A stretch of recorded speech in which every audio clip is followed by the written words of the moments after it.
de imperar, há de imperar.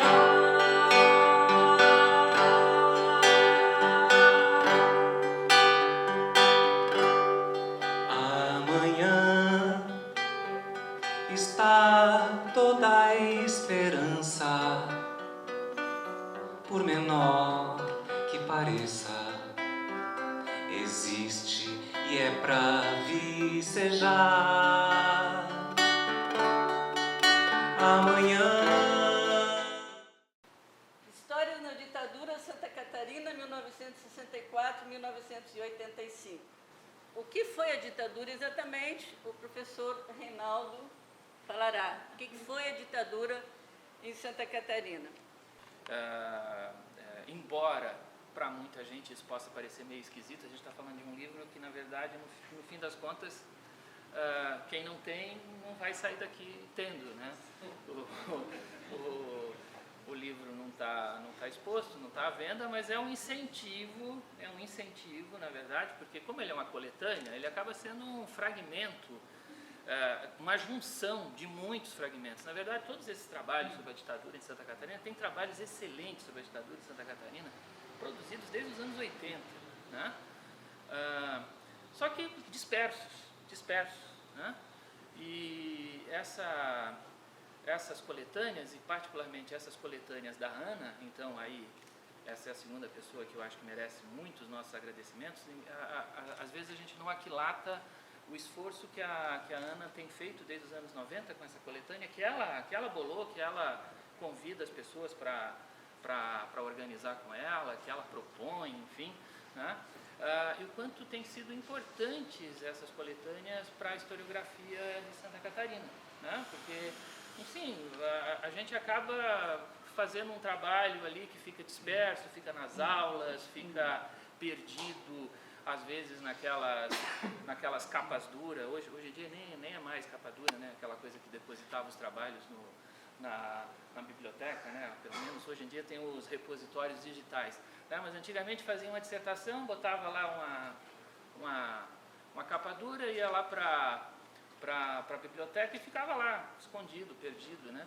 Então esses trabalhos, essas coletâneas, essa coleção que a Ana vem elaborando aí sei lá, 20 e poucos anos, né? 20 anos. Essas coletâneas têm sido muito importantes, têm sido muito relevantes para quem está envolvido com a produção do conhecimento histórico em Santa Catarina. E aí ela me deu a honra ela me convidou para organizar esse que é, neste caso aqui, já não é mais o último, né? É o penúltimo trabalho que ela propôs, que seria uma produção conjunta, uma produção coletiva sobre a ditadura em Santa Catarina, de novo com esse espírito da gente juntar trabalhos de muita qualidade. Ela elencou cada um deles, as temáticas são extremamente importantes, né? E que de outra forma talvez desse mais trabalho para as pessoas buscarem. E aí você tem a possibilidade de encontrar numa boa coletânea pensada, não é simplesmente uma junção de textos, os textos não estão simplesmente justapostos, né? A ideia é que os textos convirjam, dialoguem, enfim. É um trabalho muito legal, um trabalho artesanal, assim, né? O Reinaldo participou de todos, desde o primeiro volume, sabia disso? Ah, sim, né? E hoje que eu vi que você participou de todos. Então tá, ó, privilégio, né? Então, e esse trabalho, ele foi elaborado, eu acho que a gente começou a conversar sobre ele no final de 2012, e aí ao longo de 2013, no meio daquelas confusões, daquelas balbúrdias, daqueles conflitos, daquele enorme conflito social e político que marcou o Brasil ali, ao mesmo tempo em que estava se desenvolvendo a Comissão Nacional da Verdade, em que o país publicamente se voltava para informações que quem era especialista já conhecia, né? A maior parte daquelas informações que público especializado não era assim algo que envolvesse uma grande novidade, mas que era muito importante, né? Um reconhecimento oficial do Estado brasileiro que estava ocorrendo naquele momento, com a Comissão Nacional da Verdade, que eu acho que desencadeou depois as comissões estaduais, aí desencadeou as comissões interinstitucionais, institucionais, como foi o caso até aqui na UFSC, né? Que se fez uma comissão que gerou o livro que foi apresentado pelo professor Rampinelli, né? Então esse trabalho ele está envolvido por aquele contexto ali, daqueles anos, 2012, 2013, 2014, de um grande conflito social e político em que a sociedade brasileira estava atravessando. A gente sabe que aquilo teve repercussões mais imediatas vamos dizer assim, na desestabilização do governo de então, né? A gente não precisa ir muito profundamente sobre essa temática, mas ao mesmo tempo fez emergir questões, temas, trouxe a discussão dos direitos humanos para um cenário que não era mais apenas uma abstração, né? Os direitos humanos, uma abstração, mas para a vida concreta, para a vida política. Olha, se estava dando nome quem eram os praticantes das violações, enfim, e a gente estava materialmente vendo isso surgindo na sociedade brasileira, e o país inteiro dialogando sobre essa questão. Obviamente a gente sabe que também isso gerou repercussões e reações e um processo que de alguma maneira nos tem arrastado, né? Nos últimos anos, né? São conflitos, são confrontos que envolvem o passado brasileiro, mas um passado bastante presente, né? E acho que sem ter essa pretensão teórica, porque a proposta da Ana foi sempre, desde do primeiro volume, que os trabalhos eles fossem mais econômicos naquilo que muitas vezes a gente é tão cioso na academia, que é fazer uma discussão teórica, metodológica, enfim, mas você produzir textos que fossem um pouco mais objetivos, né, que viessem e trouxessem as questões mais concretamente para o leitor.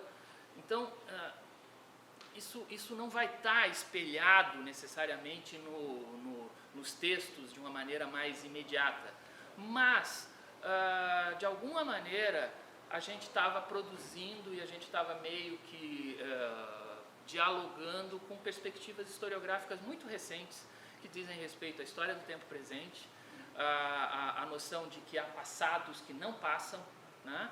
Passados que não passam. Jair Bolsonaro é um passado que não passa na história brasileira, né? O velho da Havan é um passado que não passa na história brasileira e na história de Santa Catarina em particular, né? Na história da burguesia de Santa Catarina em particular, né? Então não tem essa reflexão, salvo na apresentação do professor Rodrigo Pato Samota, né? Em que, como faz um trabalho de apresentação, foi convidado, então alguma discussão nesse sentido é encaminhada, mas os textos, apesar de não terem essa preocupação, isso está lá, está implícito nos textos, o tempo presente, essa noção de que há passados que não passam na sociedade brasileira e que a gente tem que pensar muito o tempo histórico não de uma maneira linear necessariamente, né? Nesse momento, com a gente, nesse tempo que nós estamos vivendo agora, estão convivendo, né, processos sociais, relações políticas de diferentes camadas históricas e que continuam aí com a gente, né? Que continuam interferindo na nossa vida, né? E uma interferência bastante concreta, bastante material, não é abstrata, né? Bom, então, dentro desse espírito é que a gente pensou essa coletânea em particular, né, no conjunto das outras, e tentando trazer uma outra questão, que é uma questão que eu acho que é fundamental na historiografia, que é a das diferentes escalas de análise de fenômenos históricos. Então a gente poderia, né, o mais comum seria a gente trabalhar, ou tem sido mais comum, trabalhar a ditadura em suas linhas gerais, né? Trabalhar a ditadura nos seus elementos estruturantes do ponto de vista político, econômico, enfim. Mas há determinadas escalas em que esses processos históricos ocorreram que interferiram profundamente na vida cotidiana das pessoas. E aí a gente precisa levar em conta a escala regional, né? Aí a escala regional ela aparece de maneira significativa. Há a ditadura e há as ditaduras estaduais, né? Nos estados brasileiros, em cada um deles, foram manejadas instituições, foram manejadas estruturas de Estado, foram manejadas ideias, circularam relações políticas que são próprias dessas regiões e que fazem parte da ditadura, e que são elementos da ditadura. Então, é importante chamar a atenção para isso e é importante destacar essas questões. E acho que nisso a coletânea foi muito bem sucedida, né? Acho que a coletânea é muito bem sucedida nesse sentido. Os textos não são provincianos, os textos não são assim, em Santa Catarina o doutor não sei das quantas, ou o prefeito de não sei quem e tal. Não, os textos estão sendo amarrados por essa perspectiva em que não dá para conhecer profundamente o fenômeno ditadura militar no Brasil sem conhecer o fenômeno ditadura militar nas suas diferentes características e peculiaridades nas regiões brasileiras, inclusive com essa perspectiva, né, que eu acho que é fundamental nesse caso, que é descentrar, né, sair um pouco do eixo da análise de alguns fenômenos históricos brasileiros, né? A gente sabe que tem há uma produção intelectual muito relevante, mas que tende a reduzir a história brasileira àquilo que ocorre no eixo Rio-São Paulo, né? E trabalhos como esse dão conta de que algumas decisões ou algumas tomadas de postura ou alguns mecanismos, eles atuaram e interferiram na vida das pessoas, promoveram violações, promoveram transferência de renda dos mais pobres para os mais ricos nas diferentes regiões, não necessariamente a partir do eixo Rio e São Paulo, né? Então, nesse caso, e aí o capítulo que eu escrevi, eu acho que é o menos relevante de todos, né? Porque é um capítulo que tenta ser abrangente, enfim, né? Mas cada um acaba sendo muito significativo naquilo que se propõe, né? Nesse caso, o capítulo que eu escrevi, ele buscava tentar relacionar, do ponto de vista político, as diferentes perspectivas que envolveram a montagem de um aparelho de Estado profundamente autoritário aqui em Santa Catarina e que, digamos assim, consolidou num contexto autoritário, num contexto em que não havia possibilidade de questionar, não havia possibilidade da sociedade participar, da sociedade interpor discussões, enfim, o que eu estou chamando de um consórcio empresarial governamental, né? Esse consórcio que ele, o que a ditadura militar vai fazer, e particularmente aqui em Santa Catarina, vai fazer uso de toda uma estratégia que a gente poderia chamar até então, ou pelo menos de toda uma retórica que se poderia chamar até então de desenvolvimentista, né? De planos de desenvolvimento ou coisa parecida, vai fazer uso dessa retórica, mas para impor mecanismos em que favoreceram profundamente determinados setores da elite empresarial, vamos dar um nome aos bois, né? da burguesia de Santa Catarina, mas determinados setores da burguesia que saíram, que lucraram muito e que querem lucrar muito, né? E que preferem ambientes autoritários, ambientes em que não há discussão, enfim, para subverter toda aquela, vamos dizer assim, todo aquele contexto de desenvolvimento do pós-Segunda Guerra Mundial, que é a palavra desenvolvimento, ela passou a circular o mundo, gerou uma série de políticas, muitas delas inclusive com patrocínio do governo norte-americano, enfim, mas outras que foram incorporadas, particularmente na América Latina, a uma retórica nacionalista que envolveu muitos dos estados latino-americanos ali nos anos 50 e 60. Então, isso gerou, eu vejo que isso tem gerado muita confusão em algumas análises. Assim, as pessoas dizem assim, pô, mas olha só, a ditadura militar brasileira ela foi desenvolvimentista, a ditadura militar brasileira ela foi nacionalista, ela promoveu algumas coisas, né? Eu gostaria de questionar essas coisas, né?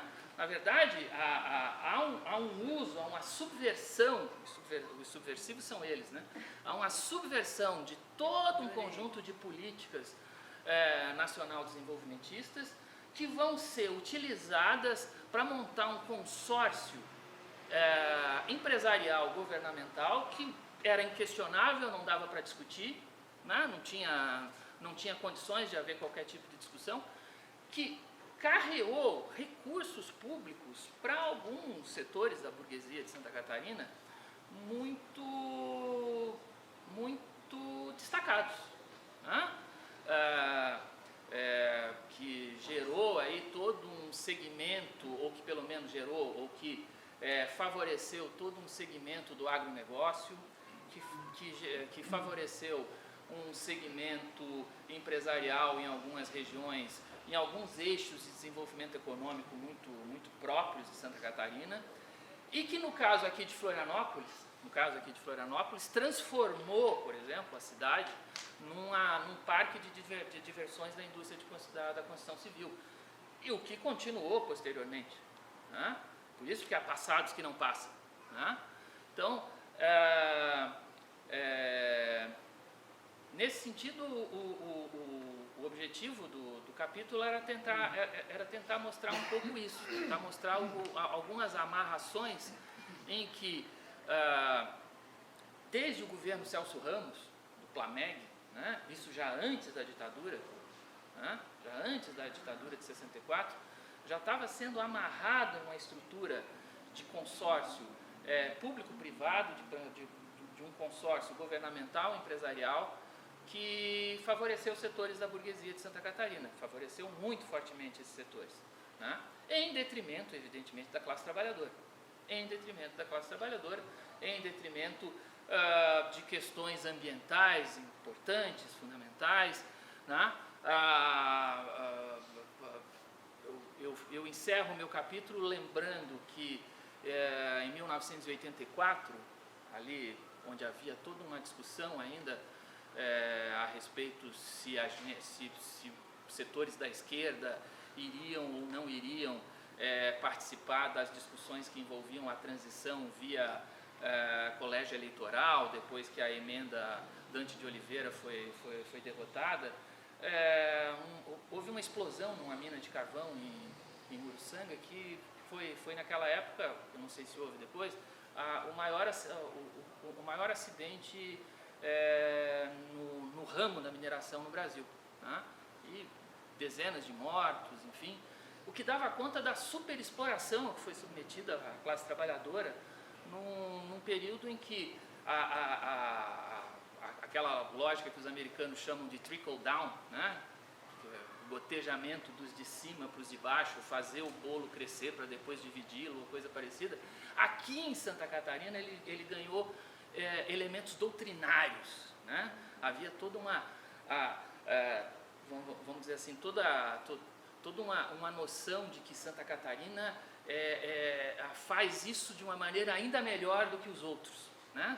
Santa Catarina faz isso como se fosse um verdadeiro manual de instruções. E em troca disso, já que você não paga os melhores salários, você não vai pagar os trabalhadores, não vão ser recompensados, à altura você acaba investindo na identidade catarinense, você acaba investindo na ideia do Estado europeu, você acaba investindo na ideia de que você tem o trabalhador ordeiro, do trabalhador mais disciplinado, do Brasil, do trabalhador mais produtivo do Brasil, né? Tudo isso tem um custo, né? Tudo isso tem um custo para a classe trabalhadora, e tudo isso tem um ganho enorme para as elites político-empresariais, para as relações político-empresariais em Santa Catarina, né? Isso muda trajetórias de vida, né? Isso faz com que determinadas pessoas, o pequeno lavrador do interior acabe sendo tragado às vezes por algum discurso. Olha, essa tua terra não está valendo nada, vende de qualquer maneira e vai trabalhar lá no frigorífico, é lá no frigorífico que a coisa está melhor, né? Isso promove, portanto, concentração de terra, isso promove concentração de renda, né? E é um processo que está aí, que eu acho que setores da nossa elite empresarial são moldadas por essa doutrina, né? Isso está incorporado, sem querer teorizar ou coisa parecida, mas está incorporado nas nossas relações políticas, né? Está incorporado na maneira como esse Estado acaba sendo produtor dessas figuras caricatas, como o velho da van, né? Essas figuras que acabam, fazendo essa relação entre Estado, empresa e um controle estrito sobre trabalhadores, trabalhadores e trabalhadoras que agora se veem com menos alternativas ainda em função da desindustrialização que a gente passou a viver a partir dos anos 80, né? Então, em linhas gerais, eu acho que todos os capítulos dialogam com essas questões, né? Eles acabam porque não tem como pensar isso que eu estava falando sem pensar nas políticas educacionais, né? Políticas educacionais que transformaram a escola pública numa produção em massa, numa produção em série ou pretendiam transformar de trabalhadores disciplinados, né? Que reprimiram qualquer tipo de manifestação ou contestação a essas negociações que levaram à primeira quebra do BESC, né? A primeira quebra do BESC lá em 85, 86, final do primeiro governo Amin, né? Já dava conta de quanto o Banco do Estado de Santa Catarina tinha se transformado no parque de diversões da burguesia de Santa Catarina, né? E nessas suas relações privilegiadas com a oligarquia estadual, né? Com as oligarquias estaduais. Então, o livro navega por uma série de questões e é uma obra aberta, né? Sem querer, isso deveria ser alvo da tua discussão, de arte, enfim, né? Mas é uma obra aberta, ele não está fechado, né? Então, nas suas lacunas, ele sempre vai permitir, como é uma história do tempo presente, por exemplo, eu tenho certeza que aqui no público tem pessoas que viveram, que têm experiências e que poderiam, né? Olha, eu tenho aqui essa minha experiência, não tem muito a ver com isso que você está falando. Então, mas vai lá, então preencha essa lacuna e traga essa sua experiência e a apresente, né? Então, é nesse sentido que a gente foi motivado a produzir essa obra. Eu agradeço muito a editora da UFSC, né? Mas se a editora da UFSC ainda nos fizer mais esse esforço de colocar o livro à disposição quem sabe de uma forma ainda mais ampla, gratuita, ano que vem. Eu espero que quem não conhece o livro que possa ter essa oportunidade. E além disso, tem os outros livros aí de literatura, de história de Santa Catarina, que são muito relevantes para nós. Eu só tenho a agradecer o Rampinelli, agradecer vocês por terem prestado atenção, enfim, e boa noite.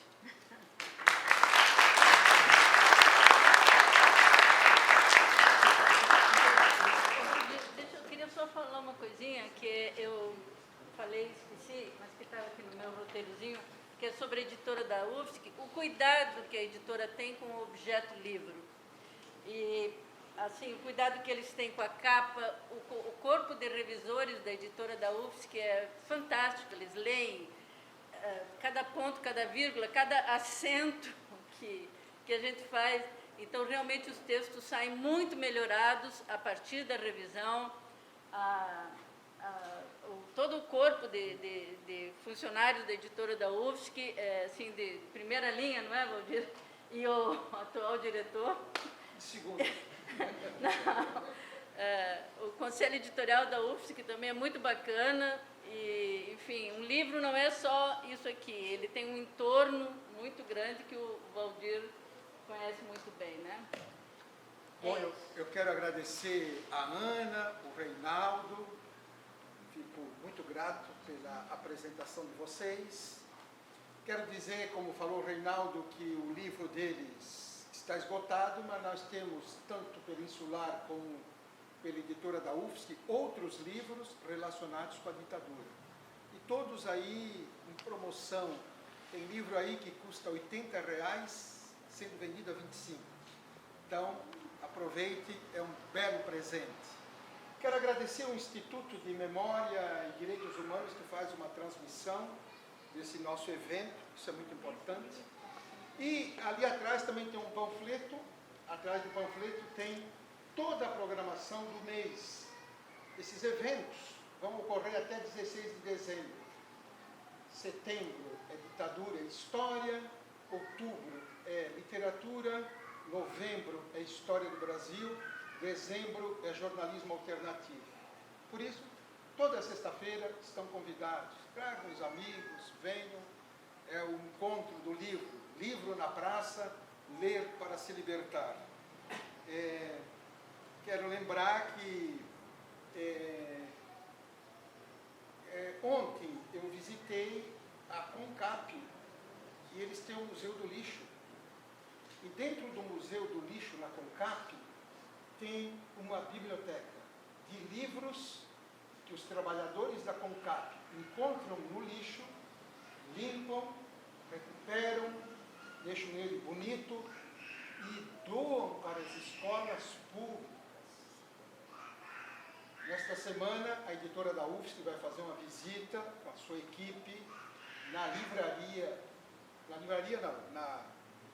CONCAP, onde eles têm esses livros. Vamos levar uma caixa de livros, entregar para eles, para enriquecer as estantes que eles têm, com madeira pega no lixo e com livro pego no lixo, para distribuir para as escolas que têm bibliotecas, escolas públicas. Veja, enquanto governos queimam livros, não dão livros para as escolas, cortam o orçamento, os trabalhadores da CONCAP, o NEI, recolhem livros do lixo para preparar.